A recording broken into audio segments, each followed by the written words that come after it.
You know what's one of my favorite things? When the level design in games change during development, and the developers just sort of abandon their early work and leave it floating out in the void. It's like littering, but it doesn't destroy the planet. In fact, this scrap trash essentially grows into treasure over time, as any gaming enthusiasts who are super passionate about the game will love to know it exists. And that's where we find ourselves today. Traces of a forgotten path that no longer exists in the game. This is the abandoned route of Splatter Galaxy, so I hope you enjoy this odd gaming quirk. If you do, consider subscribing right now for more interesting gaming videos just like this one. Before we head out into deep space on our quest to ascend as gamers, I want to give a huge thanks to today's sponsor. Summoner's War just hit their 7-year anniversary, and they've been supporting this channel for a while now. Summoner's War is one of the most popular mobile RPGs out there, with over 110 million downloads worldwide. It's the ultimate PvP experience, with over 1,000 unique monsters to collect, a fully customizable island that floats in the sky, weekly in-game events, and lots of dungeons to explore. The huge worldwide community is pretty great, and Summoner's War boasts one of the biggest mobile esports offerings.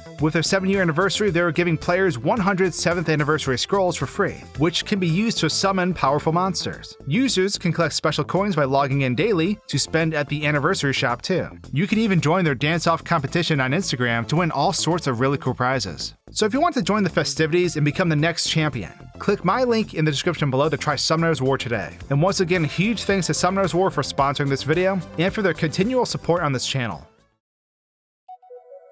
Super Mario Galaxy has a ton of amazing stages that take you literally all over the universe. And as our adventure begins to come to a close, we find ourselves at the top of the observatory in an area called the Garden. This area is neat because it feels like an expansive universe shoved into a small room. But it's in this final set of levels that we find an odd stage known as Splatter Galaxy. In this stage in particular, the world is essentially phasing in and out of existence. The level is a bunch of old ruins drifting through space, and it's quite odd to think about. What did all this used to be? What destroyed it all? Given the name and state of the level, it wouldn't be too far of a stretch to assume that whatever anomaly is taking place here is the cause of the destruction. Matter seemingly appears and disappears as if it's phasing between dimensions. Not exactly a fun place to be. It makes you wonder if all the Magic Koopas triggered this never-ending spell that is destroying the place. But I digress. The level itself is made of 4 distinct areas.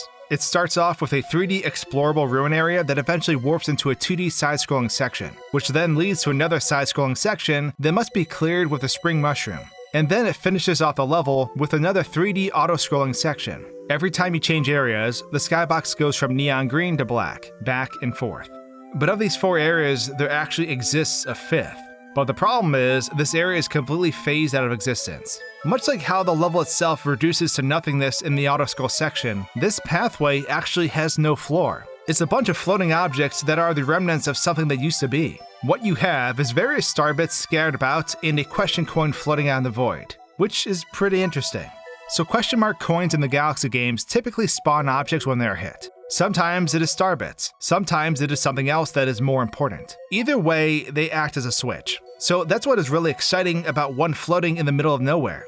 And it turns out that this coin did have a function at one point. Within this area is an object labeled as Clip Area Sphere, and this object is activated when the coin is hit. So for some context, Clip Area Sphere is basically what causes the areas of the map to phase out. In the climbing sections of the map, it is what is basically chasing after you while deleting the area beneath your feet as you move. Touching this coin causes the effect to activate, and this particular effect is tied to the path ID of 50. This path is a vertical moving path that climbs higher and higher. So we can assume this area was another area where you had to climb to avoid falling to your death as a land beneath you got deleted. Furthermore, this area is also locked in place as a 2D movement zone. So Mario and Luigi would only be able to move left and right here. It's unknown if there was a 5th section to this map, which is what we are seeing here, or if this was once an early form of a later section. But judging by the star bit's shape, it doesn't really match up with either of the 2 climbing areas. So it's a bit of a mystery. But we do have one last thing to cover, because the remnants of a level aren't the only thing left out here.